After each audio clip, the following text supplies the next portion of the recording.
In this tutorial, we are going to learn how to use text in Teleport. I'm going to select the Elements tab, then I'm going to drag and drop my text element directly into my design canvas. Let's also add a heading element. Good. I'm going now to mark that this has been added with drag and drop. Now you can also drag and drop a text element directly into the tree inspector like this. So I'm going to say dragged into the tree inspector.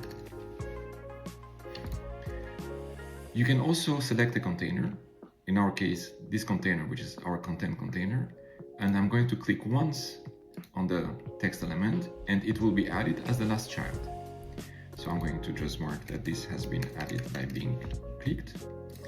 And my preferred way is to use a shortcut. I'm going to press now the T key and the text has been added as the last child of my container, and I'm going to just mark that this has been added with a